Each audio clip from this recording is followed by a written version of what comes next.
Wait for Recovery Sunday morning recovery meeting. Good morning, and my name is Haiti, and I am so blessed and grateful to be in recovery. I am your compulsive overeater, your binger, your purger, and your food addict, and we get together and you are? A drug addict, alcoholic, anorexic. Oh, I'm also a drug addict. So I'm an addict actually. And we get together for support meetings to discuss recovery. Addiction is something we are addicts. And we get together twice a week to discuss recovery and challenges we face and tools and techniques we use so we can stay in recovery and be healthy and happy. Yes, we do. And so today, you guys, we're going to talk about how addiction is addiction is addiction. Not only in our community, we know everywhere else out there in the real world that people consider a food addiction, overeating, binging, purging, anorexia as not kind of like a real addiction. It's kind of like, well, you know, you're a drug addict. You ate handfuls of opiates and, you know, you were going to be living under a bridge shooting up heroin. And so that's bad. And for me, I only eat cookies, right, Johnny? We talked about that yesterday. And he said, well, you know, there's kind of a difference between heroin and, you know, eating some cookies. And there's not. So we need to start recognizing, realizing, you guys, that first of all, it's not about what we're picking up. It's why are we picking up? And whatever that looks like, you know, you guys say, well, if I just eat a couple of cookies or it's just a piece of bread or it's just a couple, whatever. There's really no difference between me living under a bridge or me living my life actually working and relating and being out there in the real world and somebody else who's 300 pounds overweight. I mean, how does that happen? People don't get 300 pounds overweight, but they do get 300 pounds overweight. And I just want to finish my thought. And, you know, when the end result of any addiction, it's that it's going to, you know, in the rooms, they say jails, institutions, and death. In any kind of drug or alcoholism, yeah, we see jails and we see institutions as far as rehab. And with overeating, we see spiritual death, right? People who are spiritually broken and people who are sick and people who have fatty liver and they have heart disease and have this. But before that, it's the shame, the guilt, that horrifying prison that we all live in when we're addicts. And it's about what's driving our addiction, not what's picking up. What we're picking up doesn't matter. It's who we are, how we're feeling, how we view the world, and why we're doing what we're doing. That's the addiction part. That what we're picking up is just the end result of that challenge. So when you say jails, institutions, and death, I have my own take on it, because the jail that I was living in was the jail of my body. I was so uncomfortable and so overweight and in so much pain that getting out of bed was extremely difficult. Going anywhere, shopping, hiking, doing any of the stuff I used to enjoy when I was thinner, that was my jail. I was in a jail in my body. Institutions for us some of us do land up in rehabs, but death is something that's inevitable. If we keep feeding our addiction, is where we actually land up inevitably. The insidious part of food, though, is that it takes longer to kill us. That's true. And, you know, when you talk about your prison, I never wound up in prison either, and I'm a drug addict and an alcoholic, but you know, if you want to talk about imprisoned, I was imprisoned, you know, in fear, in shame, in the horrible feelings that I had like 24 hours a day. I mean, I certainly wasn't happy, joyous, and free. And so I think that when we compare, you know, okay, I'm doing opiates and you're 400 pounds overweight, is one of us happier than the other? I don't think so. You know, I think the other challenge in terms of the food addiction or the binging and the purging is I just used to buy bigger clothes. So I was a master of deception and of hiding my addiction. So for a long time, people didn't see it because my weight, you know, that 5-10 pounds, I looked at the scale. My addiction was governed by my scale. It had nothing to do with the fear. I mean, with the food, everything in my head, but I was still hiding and lying. You know, that being dishonest with myself. But when I was in my drug addiction, people picked up on it almost immediately. I mean, when I was misbehaving, it was instantaneous. You know, people would react to it. But it's very different when you gauge according to other people's reactions when you're an addict. Well, yeah, but and then again, there are some addictions, like if I'm on Percocet, nobody knows, right? Except for me.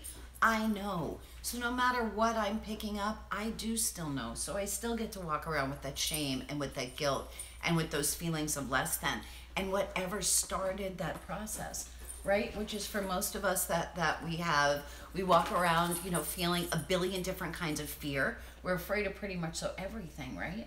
Right. And so we perpetuate whatever it is that's going on with us by using, and then now I'm walking around in all this fear and I'm picking up.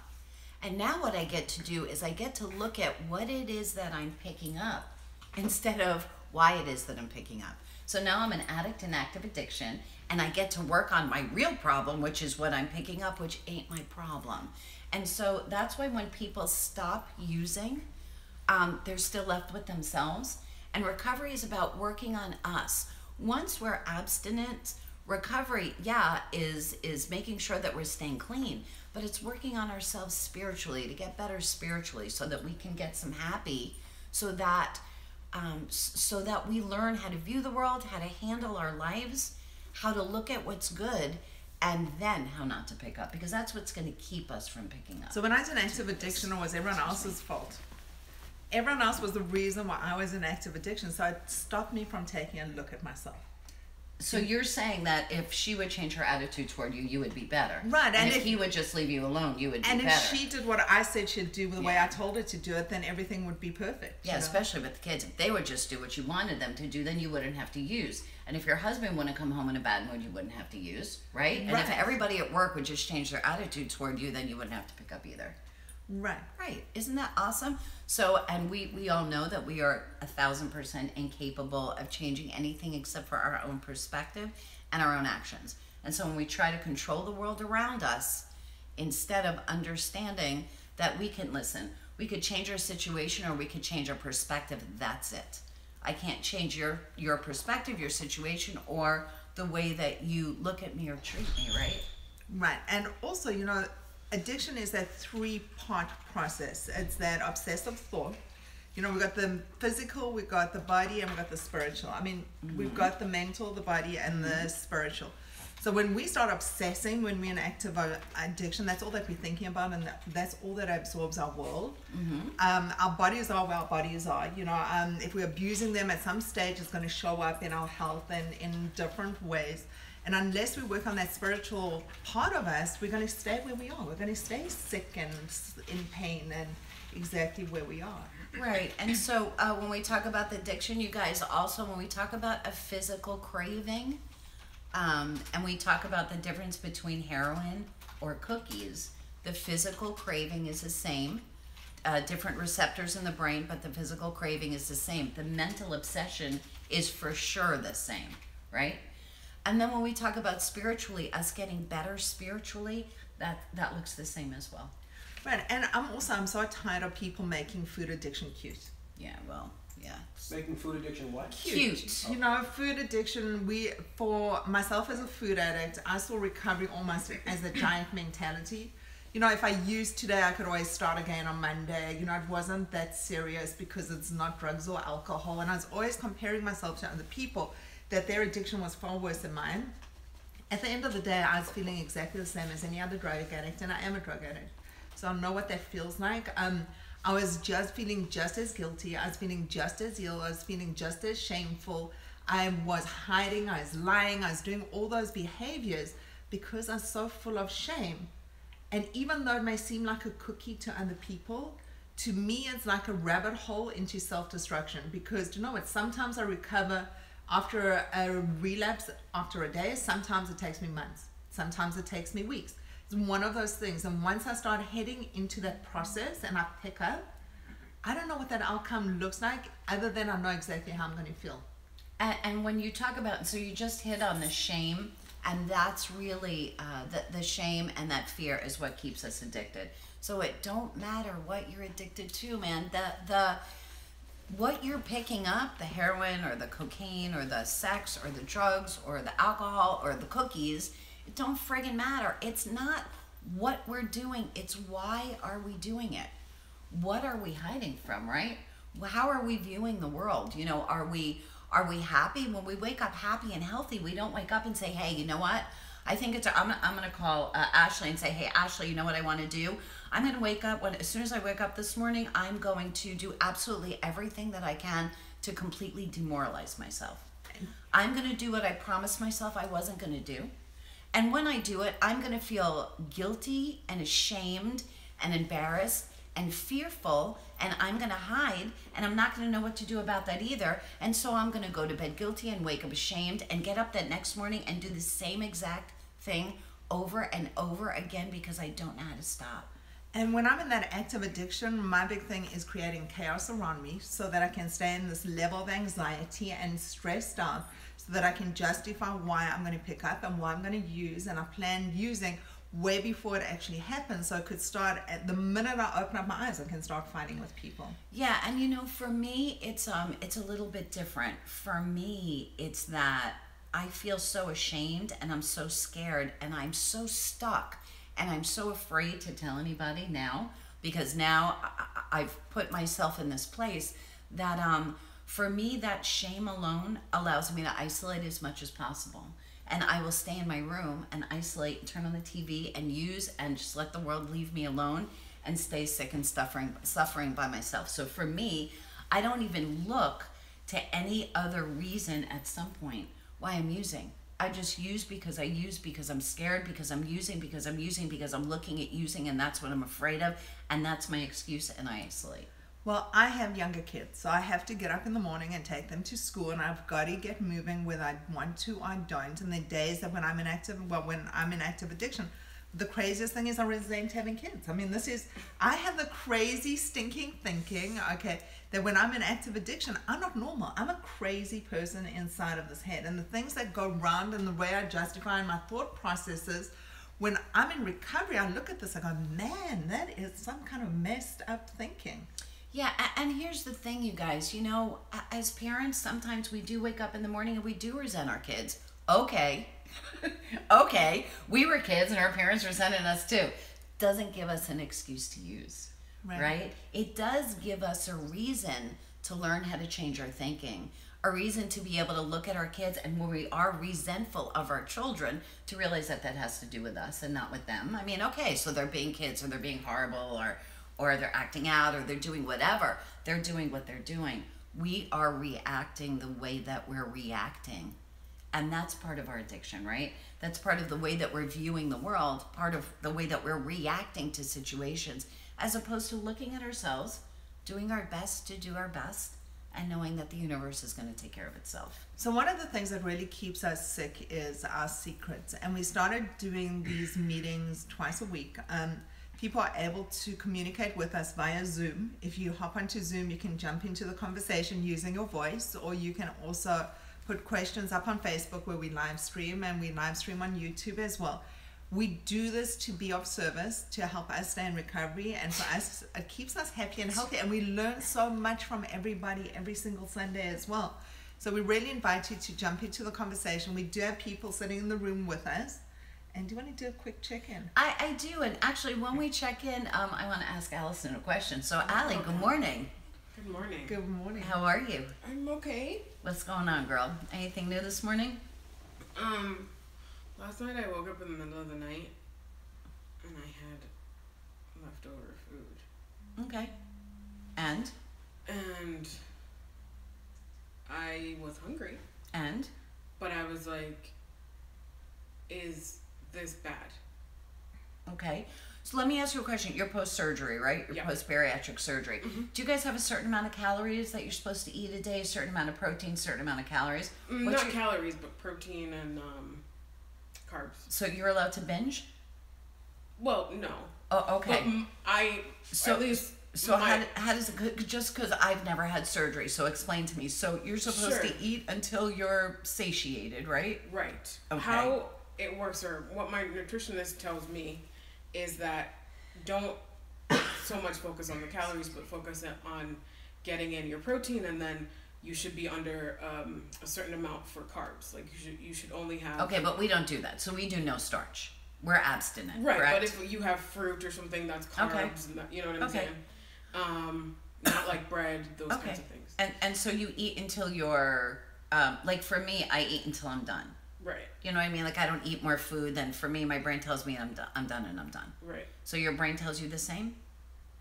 Well, yeah. You know, but when I you're still done? keep doing it. Okay, so you still keep doing it. Right. So even when you're quote unquote full or satiated, you're still overeating.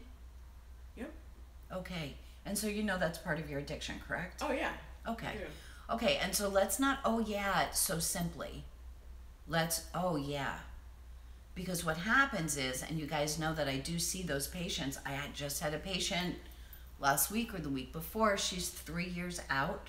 She lost 100 pounds and she's gained back 150. Wow. So, and that's more common than not. So if surgery was the magic bullet, again, that's like dieting, right? If surgery was the magic bullet, then everybody who had a challenge with obesity or every food addict would go have bariatric surgery and they'd live happy and skinnily ever after. So it's not about that. I don't So mean to interrupt, but Sure. are you, the people who have the operation, are you instructed to do a diary and weigh and measure? I don't know because that's not my job. Oh, My no, job no, is no, just, no. those- I oh, do. you're asking I Allison. Do. I do, yeah. Was that from here or from the? No, not from here. Yeah, That's not our from business. My, Oh. doctor. And so from your doctor, when you're doing your diary, are you doing what it is that you're quote unquote supposed to be doing as far as the way that you're eating? Yeah, but I Except that you're overeating. yeah. So I've let's been, not say yeah. well. Let's put that part into. So here's the thing. So you know how much I love to call you out because you're 1,000% honest when I talk with you. Yeah. And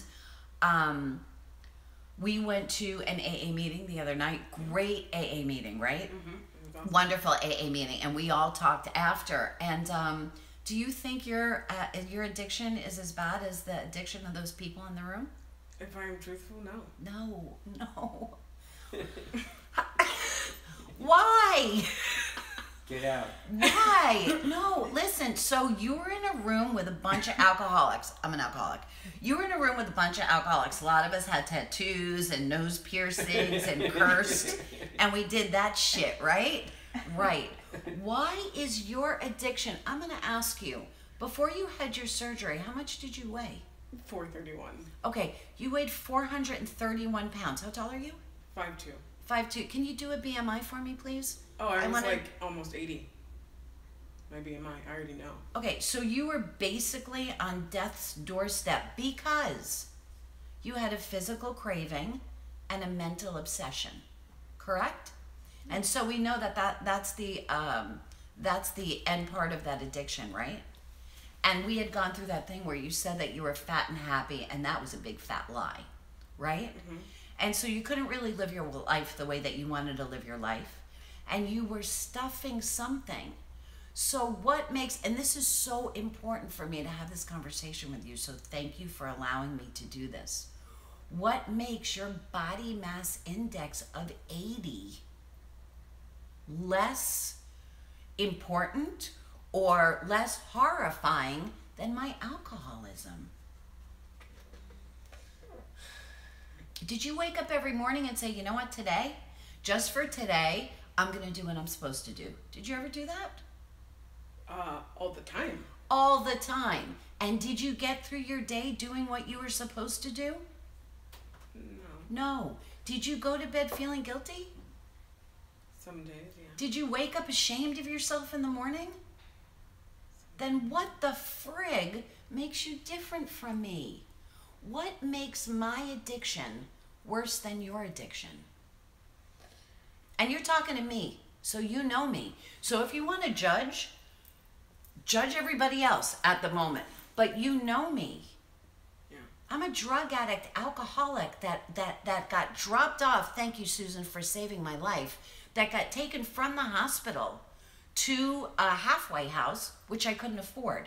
And so, because I had medical insurance, I wound up in a treatment center.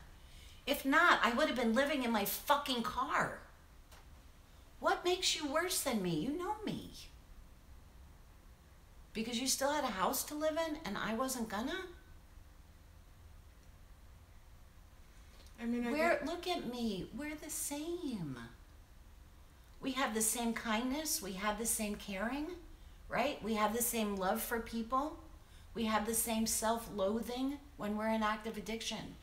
We have the same guilt and the same shame and the same fear and the same consequence at the end. We have the same mental obsession. We have the same cravings. We have all of those same things. We're the same. I just picked up drugs and or alcohol or both, and you ate. That doesn't make anybody in the room worse than you. And as a matter of fact, that concept or that attitude or the way that you're looking at that is going to be your demise, because you're undermining your own addiction.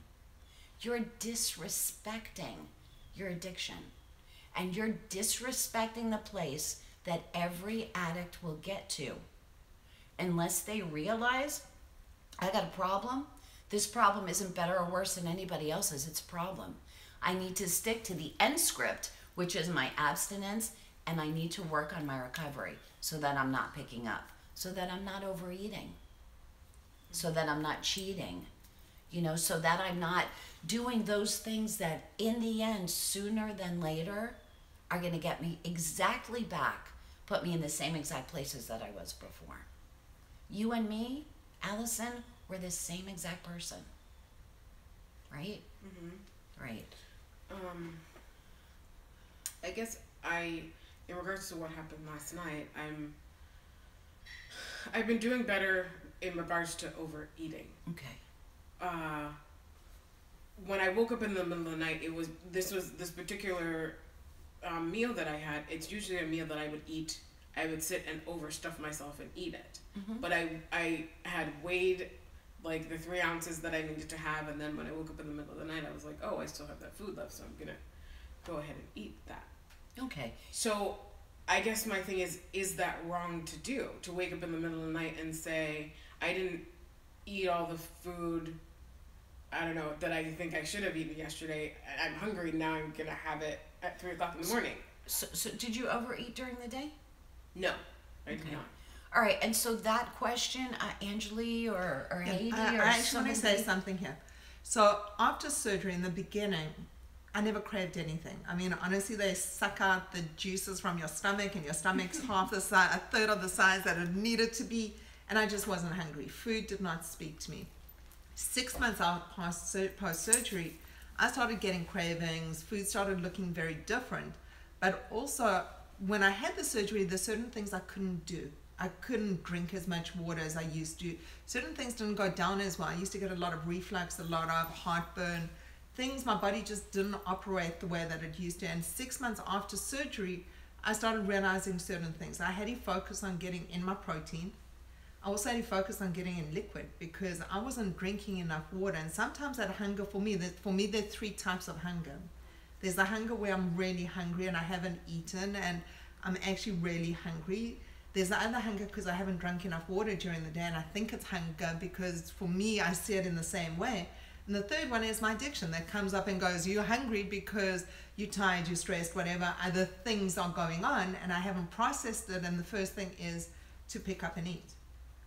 So it could be whatever it is.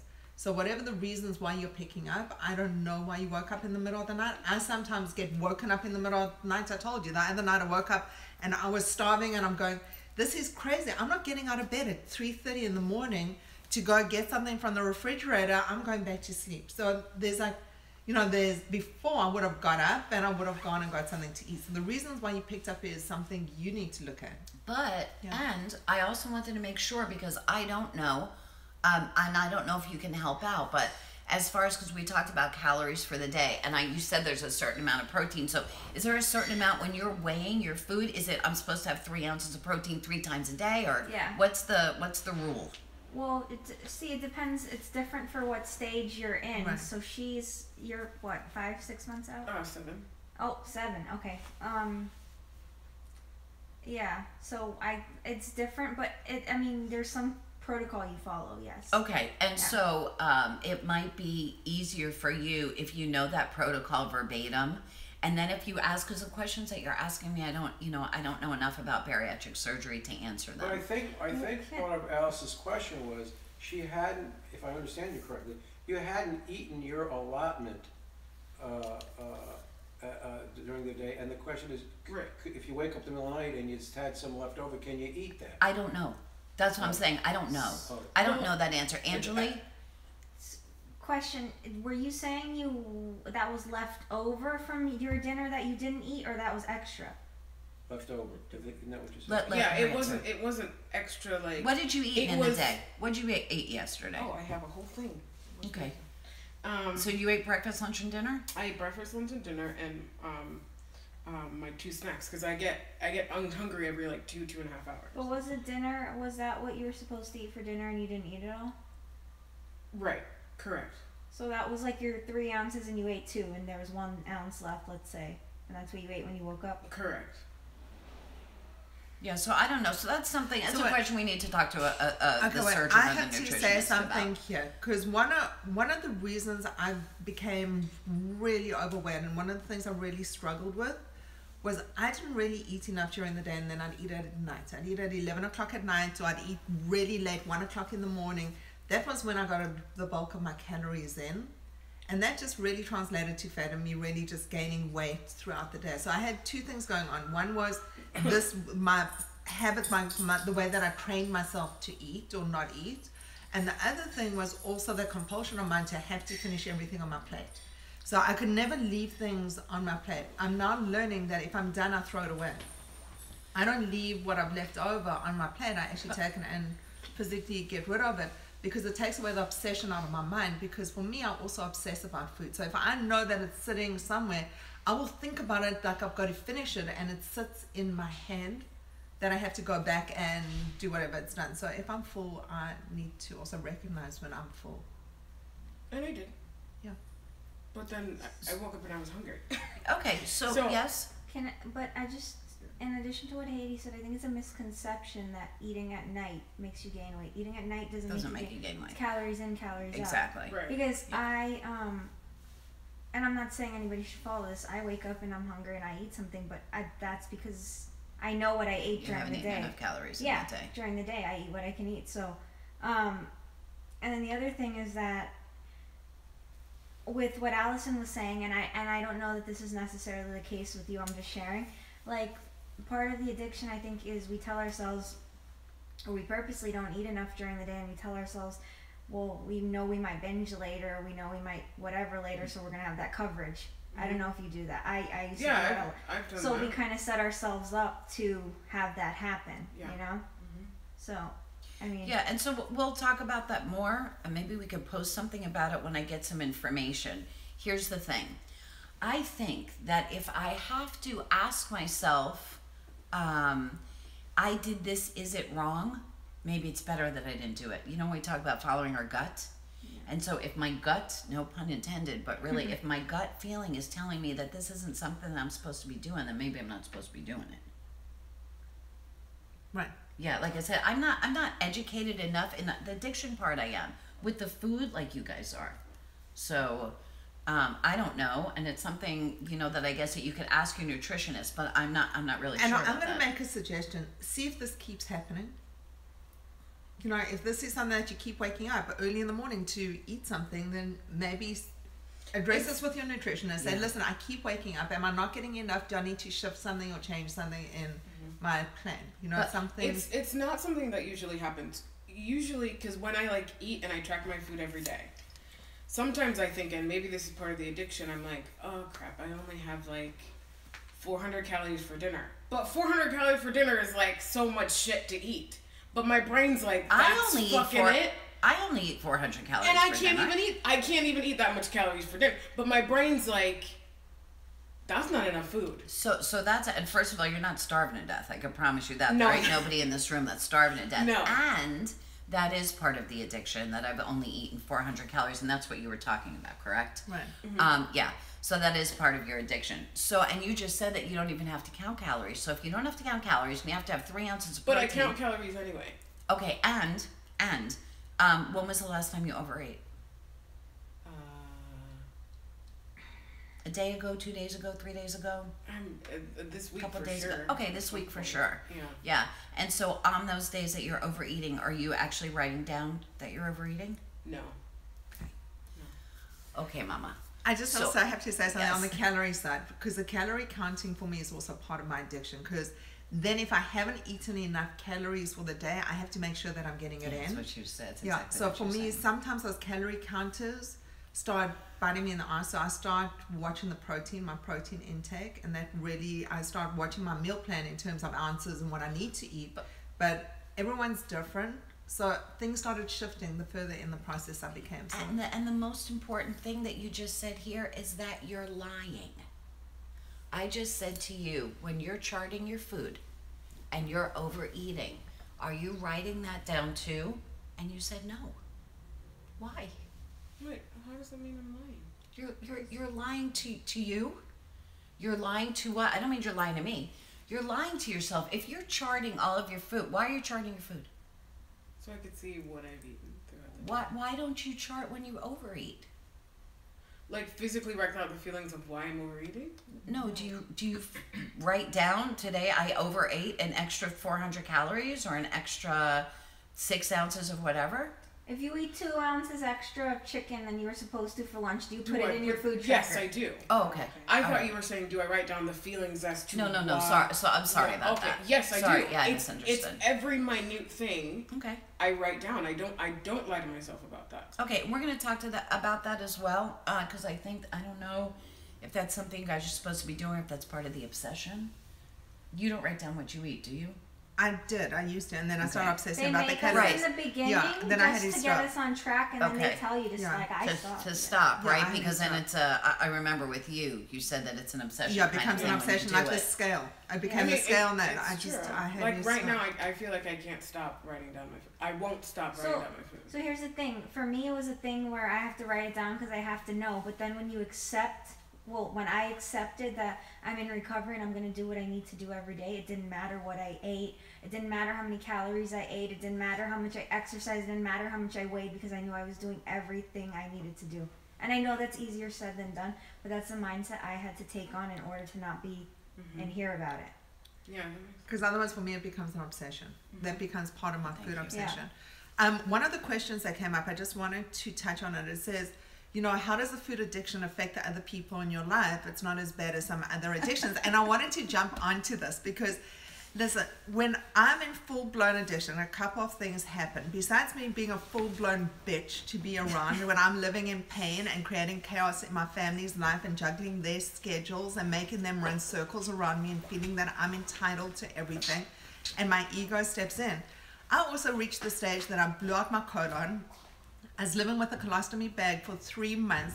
I couldn't even wipe my own ass because I couldn't reach it. It was that far back. Getting into the shower was difficult.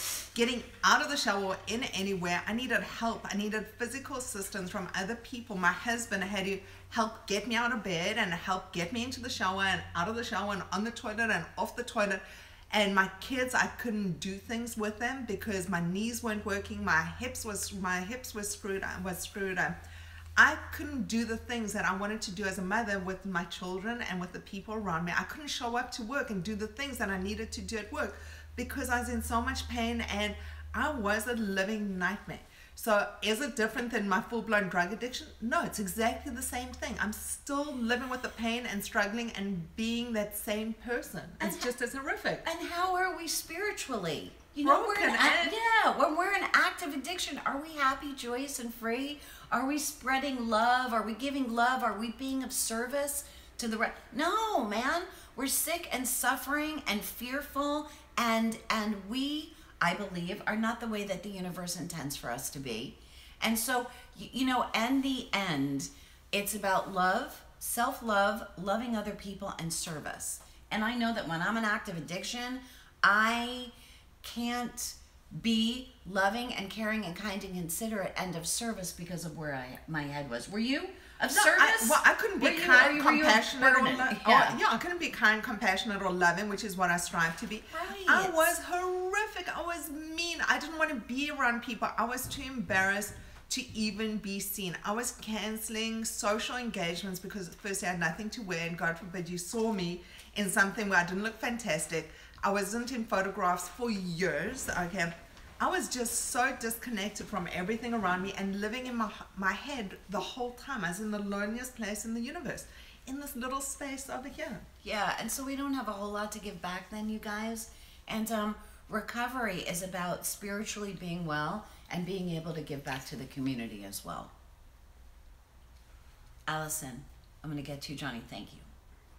Thanks for letting me pick on you, and for you always have really important things to say. They're important things for other people to hear. So thank you for letting me call you out like that. All right.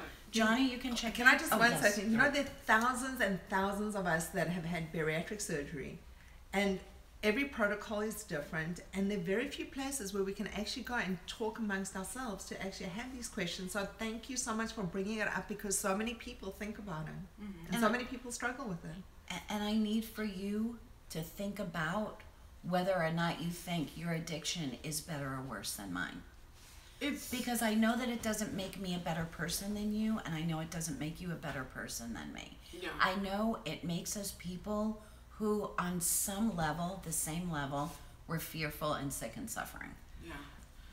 And I just want to say something. You were just of service. It is that easy to be of service to other people. Yeah, so thank you. I just, before we got into Johnny, I just have to touch on Sherry's question. And Sherry was saying, you know, she swaps one addiction to another for another. Sherry, We all do. congratulations. You're an addict. Right. I'm exactly the same. I Right. swap one for Ding, the ding, other. ding, ding, ding. From Right. food to drugs to cigarettes to whatever it is, I can swap them out like this. Yeah, so Addictions. that's pretty much so what we do. We let go of one addiction because we think we're going to get better. So I'm going to stop using it. Now I'm going to starve myself to death. Same. Johnny? I just want to mention two things. One, I thought, like, for me, using the diary and the weighing it, it's just so easy to do. Why would you For you, stop? it's easy to do. We're Oh, going to end oh, that okay. because that's part of people's addiction. So some people are actually addicted to the weighing and the weighing themselves and what it says on the scale or what it says on their book. Decides if they're happy or not. But isn't it a helpful tool? I want to say, can I please say something? Yeah. So part of my addiction is that diet, that cereal diet mentality. And when I start doing that, it feeds into, I start equating food addiction with dieting. It's something I can start on Monday. It's something that's not that serious. If I start to looking at my addiction as a diet, all that stuff that for some people it works, and I really believe each of us has our own recovery toolbox. Whatever that is, that's meetings, that's doing the steps, that's having a sponsor, whatever works for you in terms of your toolbox, utilize. But what works for you might not necessarily work for someone else. For me, it feeds into my dieting Your obsession. obsession. Yeah. Next question. Allison said she was hungry, and one thing I noticed, I'm almost a year in, and that I'm hungrier in the morning when I wake up. Now, it doesn't change my strategy of not eating breakfast. I still don't eat breakfast. I start noon as my first meal. But it seems to me, and I may be wrong about this, that because I'm like 11 months in and I'm X amount of weight down, like 90 pounds down, that there seems to be a normalization of maybe hormones or something that is secreted in my system. So everybody's different. Everybody's brain works differently. As far as the addiction goes and whether you're an active addiction, and we talked about the relapse that you had. I know that you don't consider that as part against your clean time. But those little things that happen, that for you happened, that little relapse that happened a couple of months ago, that you did whatever you used once. So when I say that's like me shooting up once. But anyway, with some people, it will be that little relapse and then be another relapse, another relapse, another relapse. So it depends on where your head is, where you are in your head, and how you're doing. We're all going to present differently like that. So what works for you will or won't work for somebody else. I mean, but biochemically, if you're down the road, Depends. Depends. So she's still overeating, which means she's still in active addiction, and so it looks different for her than it does for you. I just want to jump onto a question that Sure, came up. of course. So, Sherry, sorry, I misread your question. You're talking about your son who is an addict. And you know the interesting thing about, sorry about that. It sucks. So that's really a hard thing to deal with. But just in terms of recovery and getting recovery for other people, recovery is one of those things that lots of people need it, but it's something you got to want to walk into the rooms to be able to work on your recovery. It's not something we can give to someone else. We can introduce them to the rooms. We can invite them to come join us. We can give them the information. They can jump onto this call. They can watch our live streams. They are 100% welcome, but what they do with it at the end of the day is up to them. Do you mind, can you read the question to me? Because I can't see it. Sure. It says, I just came across this. Could someone guide me to educational info? I've been watching my son go from one addiction to another, from drugs, alcohol. Sorry, I'm going to go up. Food, sex, and he's 36 with children. Okay, so here's the thing. First of all, there are groups like Al-Anon that are going to teach you a whole lot about how it is that you can be dealing with somebody else's addiction. Yeah, like you said, Haiti, it's, him getting clean is about him. You being able to look at your son as an addict, which has to be one of the most painful things on the planet to do. So I'm really sorry that you're going through that. For you, there are groups out there that are available to you that can help you and what it is that you're going through and actually better serve your son as a mom of somebody who understands what's going on with a child in active addiction. God bless you for reaching out, and I really wish you guys the best. Go to an Al-Anon meeting, find some support there, and they're going to be able to give you some really, really helpful suggestions. And for me, I am a drug addict and an alcoholic, and you can always IM me if you need some more information. So IM me on Why Wait for Recovery, and reach out, and I'll be happy to give you some more information. Thank you for sharing that with us. That must have been real hard. And Dora said, I think both food and alcohol addiction are similar. That's exactly They're what exactly we're saying, the Dora. same, Addiction is addiction.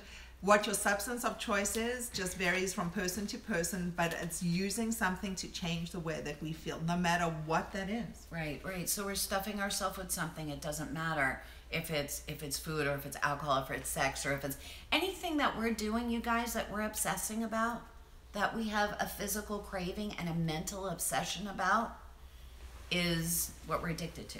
And So- sometimes it's also that purging part, that getting rid of stuff can be just as Yeah, addictive as that's stuff the that we're same putting thing. in. It's stuff coming So on. that's the same It's thing, too. changing the way it's getting that effect. It's changing the way we feel. Yeah. Good morning. Morning. How are you? Good. You're good? How are you today? Feeling good. Good. So, so we get to know you a little bit more. I'm not going to call you out. We get to know you a little bit more each time you share. We run workshops, you guys, and so Ashley is in our workshop, and we get to know you a little bit more. So thank you for sharing yesterday. It's kind of really hard. Is there anything that you want to share with anybody today? People out there, maybe a little bit of a struggle that you have that might help some other sick and suffering addict? I don't ask for help a lot. Well, unless it's Allison. But I try not to ask her for help. Why? Because I don't want to rely on her, and I feel bad always like being like a burden. Because I do it often. Sometimes. Allison, is she a burden? No. If she was a burden, would you ask her to stop reaching out because she's being a burden? Yes. Yeah. Codependency at its finest right there. Yeah, let me tell you what you need to say. Yes. But she's like, no, I don't know what to say. She's like, well, let me tell you what you need to. But maybe that's not the truth, but I'm not really sure.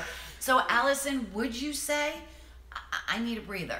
Like, can I have a I couple don't think hours I and we'll would, talk though. about... Yeah, I don't think you would either. So you guys have a very codependent relationship. You guys love each other, which is great.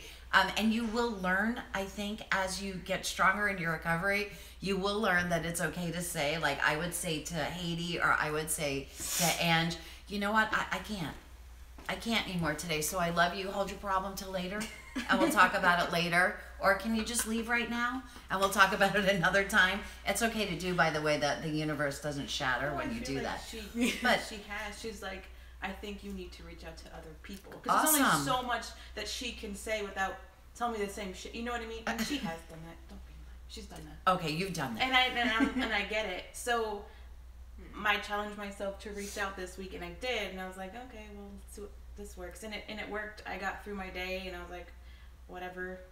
And then the next day, went out for sushi or Thai food, and I was like, I cannot eat the sushi. And I was like, no, just have one. I'm like, fuck no, I passed up all these cookies today. I'm not going to have sushi. And I could have had a cookie instead.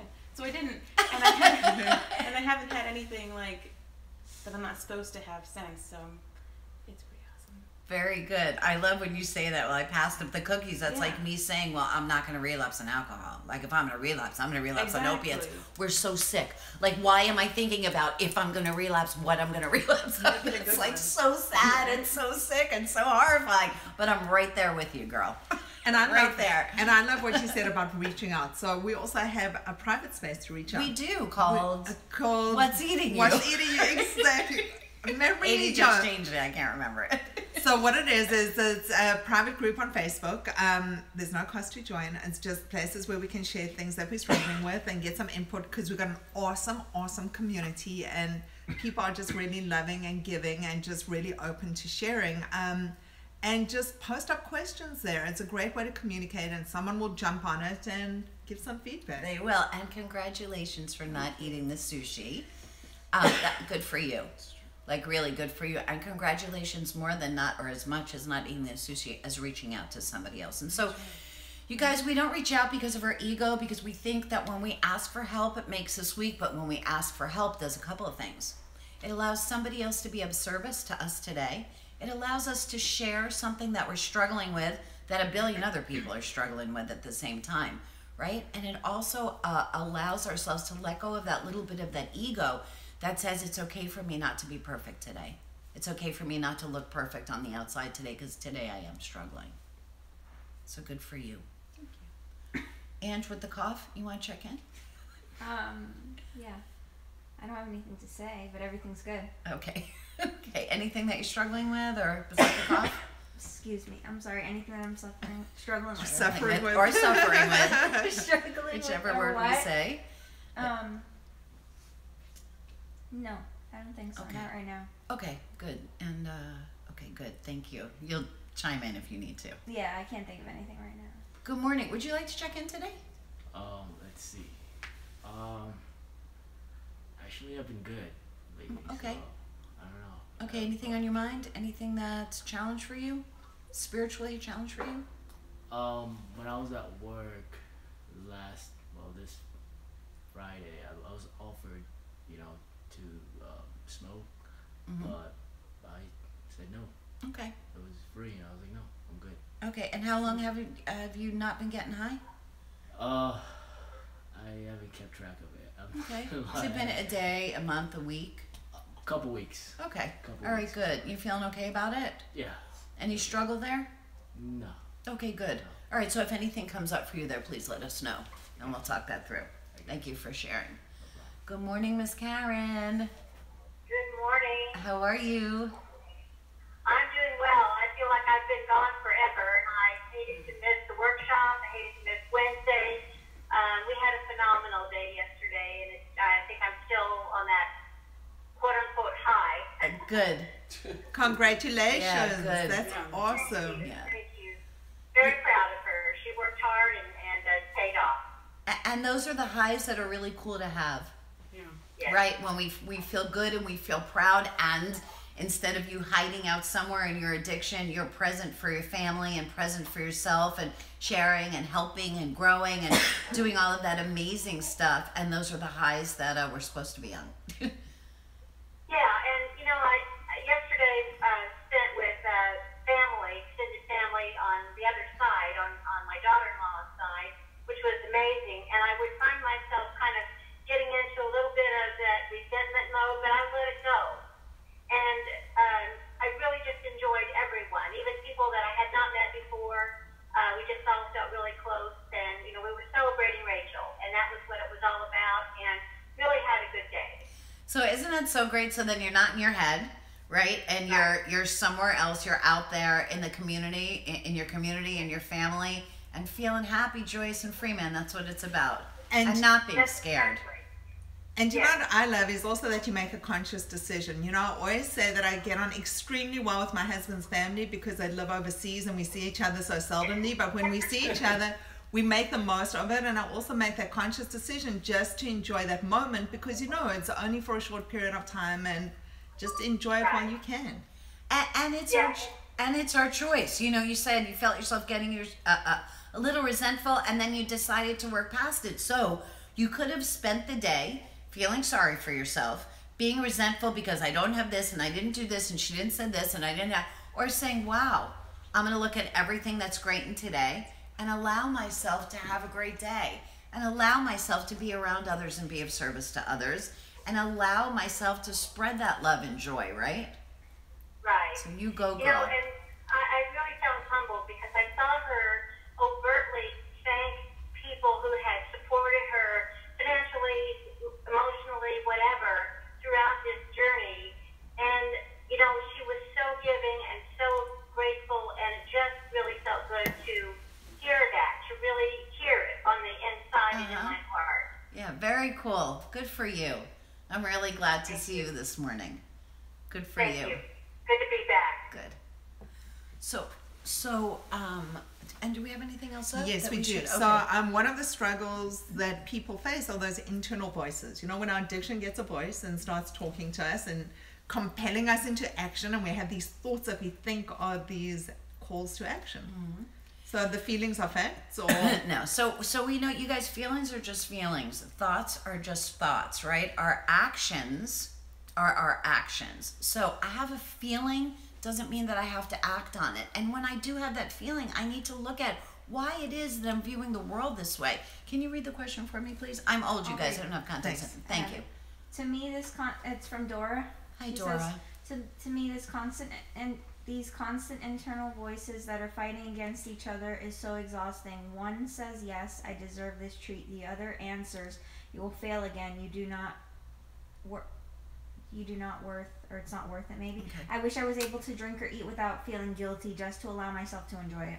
Okay, so what's there to enjoy? So let's talk about this. We used to talk about this in the beginning, right? I come home Friday night and I've worked all week and I've, done my best, and then I'm exhausted and I think, well, there's a, chocolate cheesecake and I really deserve to have 4 pieces of that cheesecake. So what you're saying, and then then I really deserve to go to bed guilty, wake up ashamed, be back in active addiction.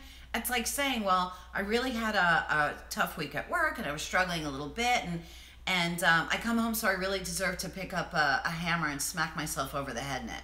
And then I'll go to bed in pain and I'll wake up feeling like an idiot, and then I'll do the same thing. So what is it that we deserve? That's what you need to look at. For me, I think we deserve to be happy.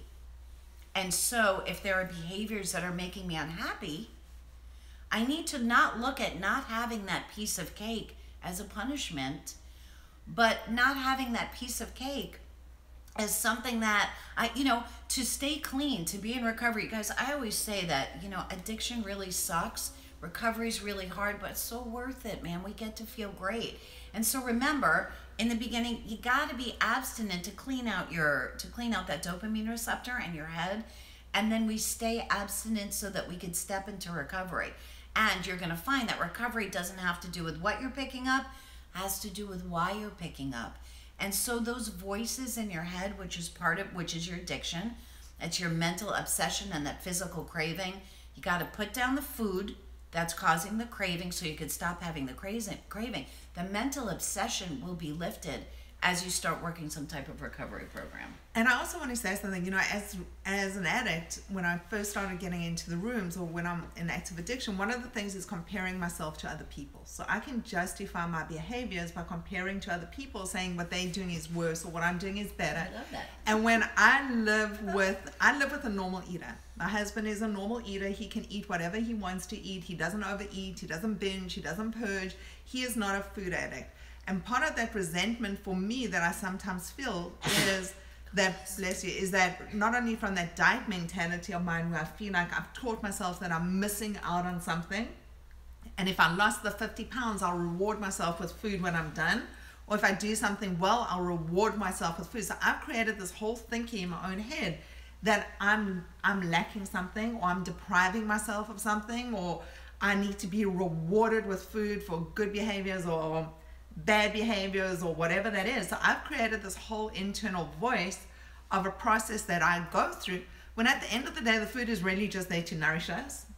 It's not there to do anything else other than to give me the energy that I need to do to get through the next day. And it doesn't mean to say it's got to taste bad or not be tasty or not delicious or not healthy. It's just I've created this paradigm in my own mind. And so the other thing is when he picks up and he doesn't pick up, he just eats. When I pick up, it doesn't just start with that piece of chocolate or that bite of chocolate cake or that whatever it is. It starts with that and it goes and ends with guilt and shame, because do you know what? At the end of the day, when I'm surrounded by wrappers or I've gone through all different kinds of foods and I'm feeling bloated and my joints are hurting and I'm feeling uncomfortable, my clothes are not fitting, and I'm just feeling demoralized and beaten up, it was more than a piece of cake.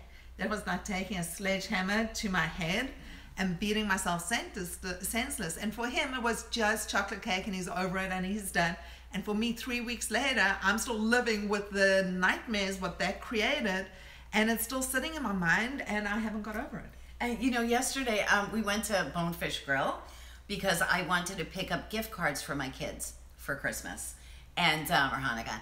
And I go to pick up the gift cards, and I turned around to Angeli. We were sitting down waiting because it took them a while, and the waiter walked by with drinks. And I was like, Angeli, I'm salivating. Like in my head, I can smell the alcohol. I could taste the alcohol in the back of my throat, and I'm salivating. It was a feeling. It didn't mean that I had to go up to the bar to get a drink. I talked about it right away, and if Ange wasn't there, I would have called somebody and said something, because that's how strong it was in my head right then. And I'm pretty friggin' grounded in my recovery, and it still happened.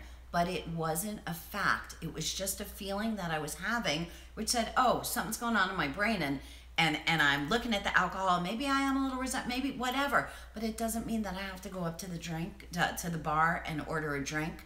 So please remember that. And if you weren't strong in your recovery, it would be really easy just to go fuck it and pick up Absolutely. and have it, you know. I deserve that. Yeah, and I deserve to go back to treatment in Tennessee and spend $35 grand on inpatient treatment for drug and alcoholism. Is that what I deserve? So we're running out of time. So I'm sorry to cut the conversation short. I just want to mention Wednesday nights from 9 to 10 p.m. We do have another free meeting. We also, next week is Christmas Eve, the 24th, 9 to 10 a.m. The holidays is a difficult time for a lot of us.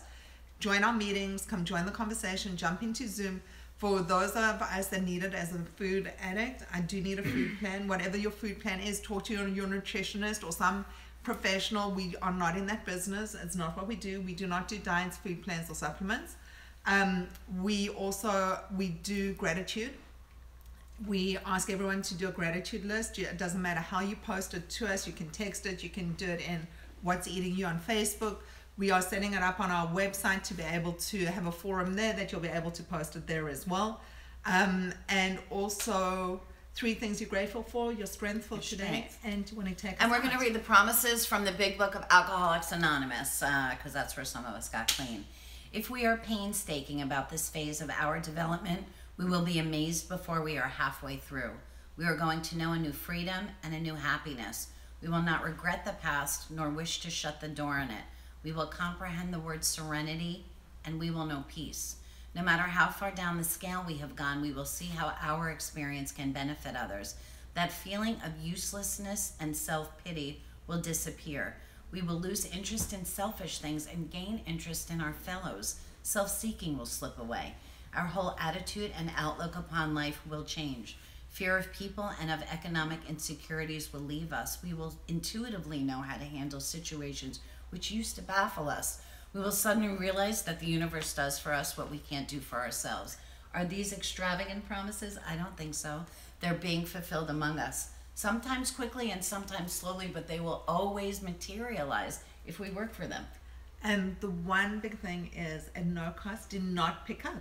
I mean, abstinence is... Don't pick up. Don't pick up. Right. And also, I love this about being of service as well. If you found this helpful or useful, please share us. This is the way we reach other addicts, and we help stay in service. Right, and it also helps to keep us clean, you guys. So thank you so much. I'm so blessed and grateful to be in recovery. I'm blessed and grateful for everyone in the room, for everybody out there, anybody who's sick and suffering or struggling. Listen, reach out to somebody else in your community. Everybody else, be of service as best as you can. And Felice, I'm blessed and grateful to be in recovery. Thank you so much for being here, you guys. I'm blessed and grateful to be in recovery. My name is Haiti. Take a moment to count your blessings, and we will see you on Wednesday. Peace out, you everybody. guys. Oh, what happened? Look at me. Chip. Look at me.